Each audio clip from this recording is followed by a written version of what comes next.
আজ একটু সকাল সকাল ঘুম থেকে উঠেছি, কারণ আমার বাসায় আজকে মেহমান আসবে। অনেক রান্না বান্না করতে হবে।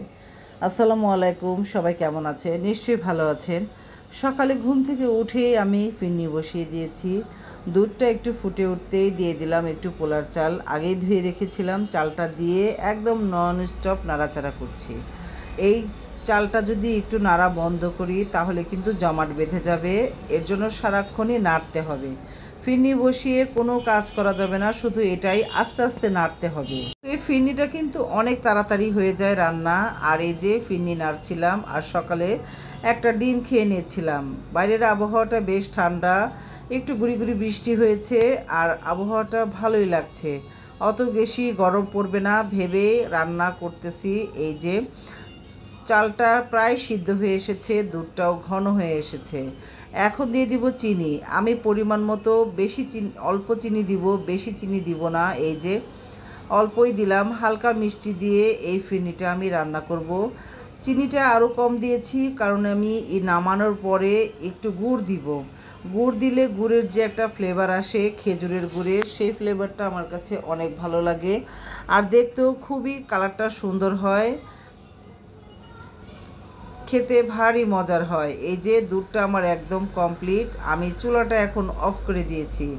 অফ করে একটু নাড়াচাড়া করে নিলাম। আর এই যে গুড়টা আমি একটু গরম করে পানি দিয়ে গুলিয়ে নিয়েছি, আর এই গুড়টাই এখন দিয়ে দিব, দিয়ে নেড়ে নিব। এটা চুলায় দিলে যদি দুধটা ফেটে যায়, এর জন্য আমি চুলাটা অফ করে নিই সব সময়। ফিরনিটা একদম আমার পারফেক্ট হয়েছে, নেড়ে চেড়ে দেখলাম সুন্দর হয়েছে। এখন আমি বাটিতে পরিবেশন করে নিব।